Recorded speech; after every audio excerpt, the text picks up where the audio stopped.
السلام علیکم ناظرین، ہیلتھ اینڈ کیئر چینل کی طرف سے آج میں آپ کی خدمت میں نفس کو لمبا اور موٹا کرنے کا نسخہ لے کر حاضر ہوا ہوں، جو کہ خود میرا اپنا بارہا کا آزمودہ اور آزمایا ہوا نسخہ ہے اور اس کے بہت ہی شاندار نتائج حاصل ہوئے ہیں۔ ناظرین، جن لوگوں نے ابھی تک میرا چینل سبسکرائب نہیں کیا وہ میرے چینل کو سبسکرائب کر لیں اور ساتھ لگے بیل آئیکن کے نشان کو پریس کر دیں تاکہ ان کو میری ہر ویڈیو کا نوٹیفیکیشن ملتا رہے۔ ناظرین، آپ نے دیکھا ہوگا ہر طرف بے شمار نسخوں کی بھرمار ہے جن کو لوگ استعمال بھی کر رہے ہیں، لیکن کچھ فائدہ حاصل نہیں ہوتا اور آخر کار وہ مایوس ہو جاتے ہیں۔ لیکن جو نسخہ آج میں آپ کو بتانے والا ہوں، یہ نسخہ میرا اپنا کئی مریضوں پر تجربہ شدہ ہے، جس کو آپ خود بنا کر استعمال کر سکتے ہیں اور بنانے میں بھی انتہائی آسان ہے، کوئی مشکل نہیں ہے۔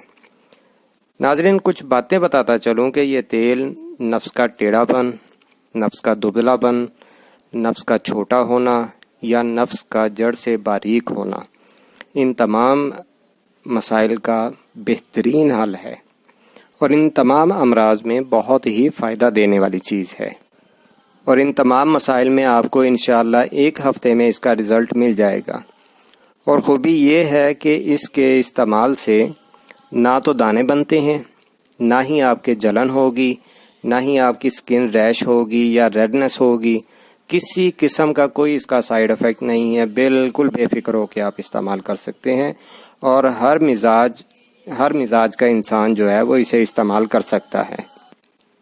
تو چلیے ناظرین، اب آپ کو نسخے کے اجزاء بتا دیتا ہوں، اجزاء نوٹ بھی کر لیں اور ان کو سکرین پر بغور دیکھ بھی لیں۔ ناظرین، آپ نے جو چیزیں لینی ہیں ان میں مال کنگنی 15 گرام، لونگ 15 گرام، بیر بوٹی 7 گرام اور تلوں کا تیل 100 گرام۔ پہلی تینوں ادویات کو آپ نے تیل میں تقریباً 2-3 گھنٹے تک جو ہے نا ان کو بھگو کے رکھ دینا ہے۔ اس کے بعد تیل کو ہلکی سی آنچ پر پکاتے رہنا ہے تاکہ تمام چیزیں جو ہیں وہ جل جائیں۔ بس ناظرین، آپ کا تیل تیار ہو گیا۔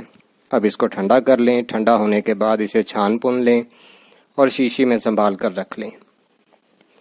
اس کا طریقہ استعمال یہ ہے کہ رات کو سونے سے پہلے طہارت کر کے فارغ ہو جائیں اور نفس کو اچھی طرح سے خشک کر کے فرنٹ سے پکڑ کے تھوڑا سا آگے کی طرف کھینچ لیں تاکہ اس کی جلد میں تناؤ پیدا ہو جائے، اور اس کے بعد پھر 8 سے 10 قطرے فرنٹ اور سائیڈوں پہ اور بیک سائیڈ پہ اس کی جڑ میں، ان سارے حصوں پہ جو ہے نا وہ اپنی انگلی کی مدد سے ہلکا ہلکا مساج کر کے جذب کر دیں۔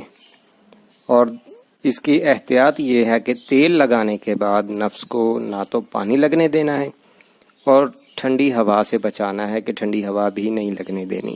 مطلب اگر آپ اے سی وغیرہ میں سوتے ہیں تو کوئی انڈر ویئر وغیرہ پہن کے سوئیں تاکہ ٹھنڈی ہوا نہ لگے۔ ناظرین، یہ تھی میری آج کی ویڈیو، اور اگر آپ کو ویڈیو میری پسند آئے تو اسے لائک اور شیئر ضرور کیجیے گا، اور تاکہ دوسروں کو بھی اس سے فائدہ ہو۔ اور اپنی اگلی ویڈیو تک کے لیے مجھے اجازت دیں۔ اللہ حافظ۔